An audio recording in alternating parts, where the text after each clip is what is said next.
Mike Hammett for SWOSUathletics.com, joined today by SWOSU Volleyball coach Josh Collins as the 2018 season just about ready to get underway. And come off a year where you had just 2 seniors. That means you bring quite a bit back coming into this year. So where does this group sit coming into fall practice? We come back with a ton of experience, just like you said. So I think we're excited. We're eager to get started and really ready to play some matches.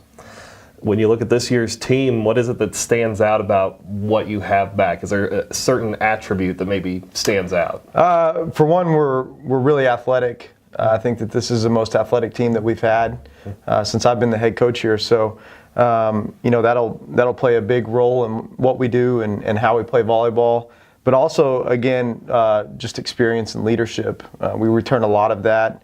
We have a lot of kids who know what it means to be a SWOSU athlete, who know what it means to be within our program and kind of our culture, and they're just going to develop that culture even more and deepen that culture, I guess is what you'd say.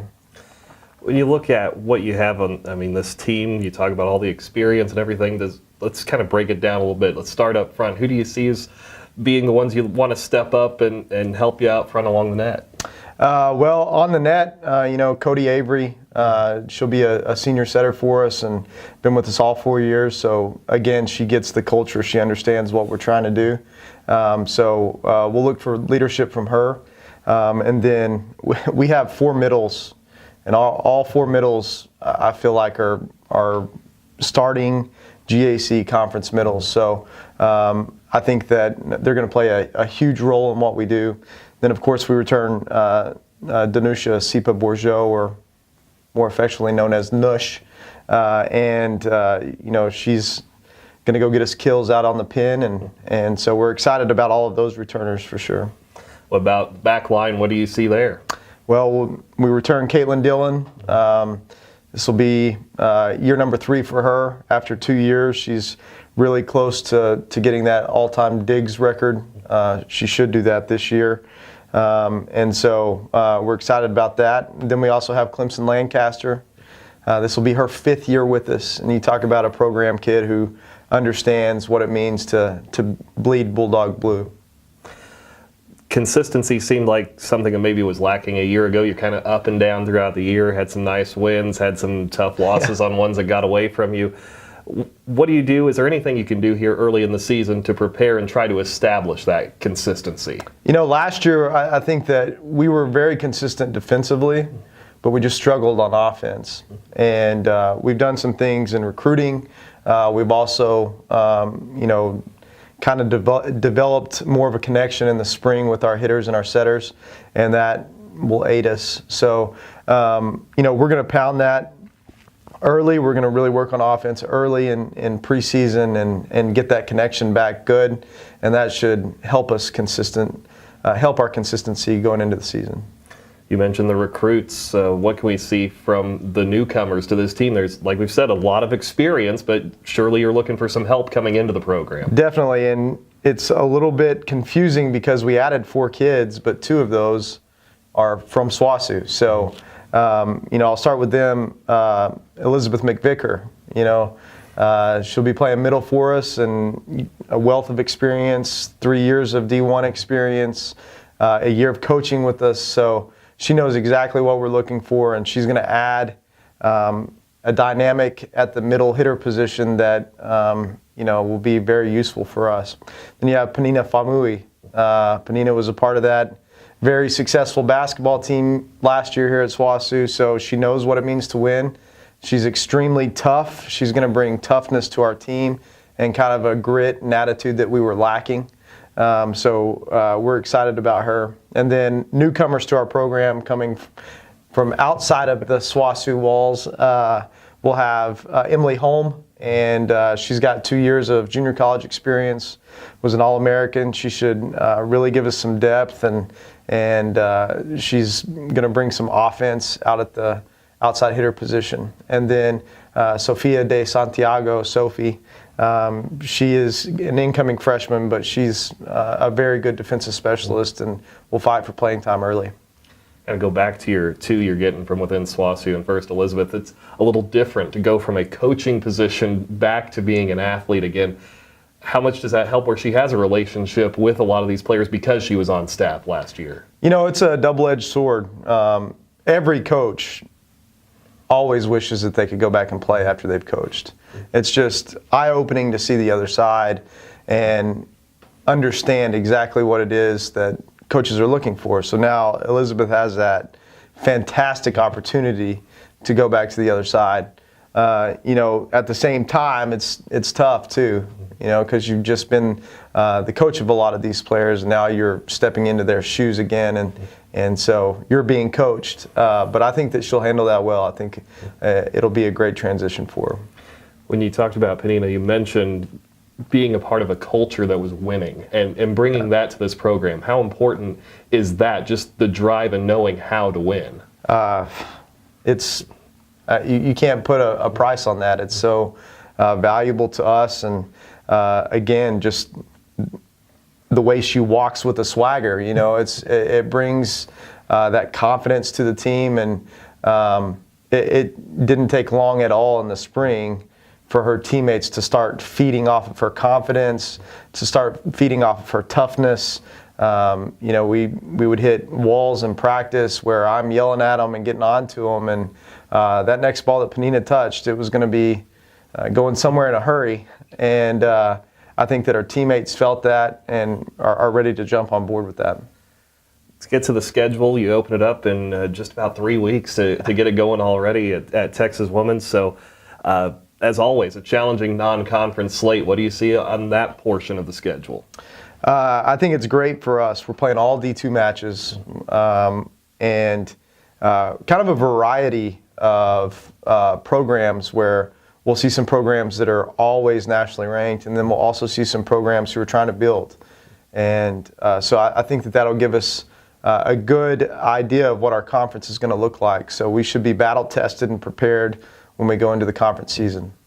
As far as the conference goes, that's all you get at home this year is those conference matches. So how important are those, and what do you see in the conference this year? Those matches are extremely important. Mm-hmm. And, you know, we want to win non-conference matches, of course, but it's all in preparation to get to the tournament and then make a run in the tournament. Within the conference, it just keeps getting better and better. You know, Arkansas Tech went 35-0 last year, and they returned virtually every player. And they're only going to get better. They're going to be great. Harding, same situation.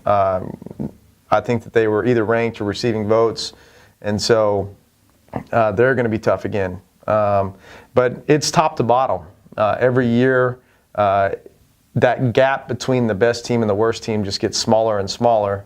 And though we may not have those top-tier teams that our region has, I would say from top to bottom, we're one of the best conferences in the country. Just because everybody's consistent almost at the same level. You got to bring your A game every night, or you can get knocked off. Finally, last year you were so good at home. We talked a little bit about consistency earlier, but you were pretty good at home. I mean, 8-3, I believe, at home. How important is it to carry that over, not only at home, but then find a way to take that on the road too? It's so important, especially with 7 games at home. You know, that's those 7 games are going to be vital. And with those 7 games, we play Harding and Tech at home. So, you know, we'll be excited for those matches, and I think that we have a great chance to have a lot of confidence built up by the time we play Tech and Harding at home. So, but every other match is the same. You know, we're looking at all of those conference matches are rivalry games, basically. It doesn't matter what jersey the other side is wearing. That's a rivalry because we're trying to get to that tournament with the best seed so we can make that run. It's volleyball coach Josh Collins.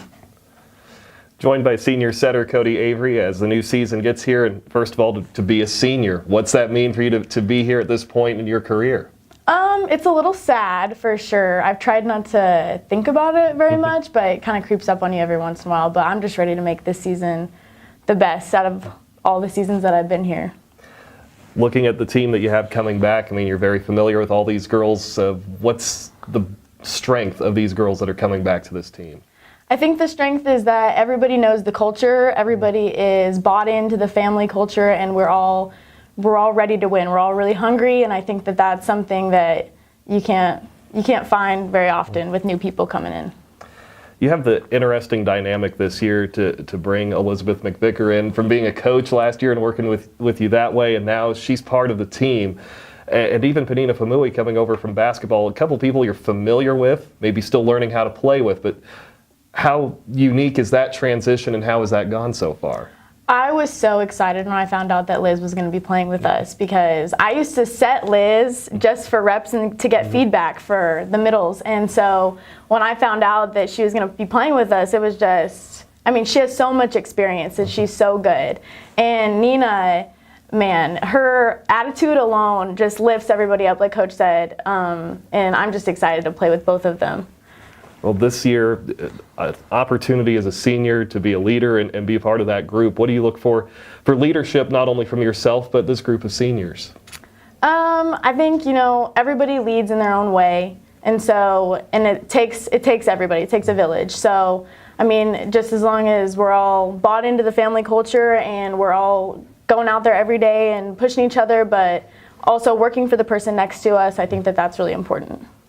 As you get into this senior season to play at home, you don't get that many matches this season, so how important is each and every one of those to just kind of take in being here at the Pioneer Cellular Event Center and just being a part of that atmosphere again? I'm going to cherish every single moment. I think that I didn't do that my first 3 years. I mean, I tried to. You always try to, but you just never do. You get caught up in the games and everything else that's going on. So I think that no matter what, whether we're home or away, I'm just going to try to cherish every single game, every single moment, and just go out there and lay it all out. Finally, what's your goals for this season, individually and then maybe as a team too? I just want to win. I want to win a championship, and I want to win the outright, and I want to go to nationals. And I think that the better you do as a team, individual things come, but I'm not really worried about those. I just want to win a ring. That's all I want. It's Kodee Avery, senior setter for the SWOSU Bulldogs.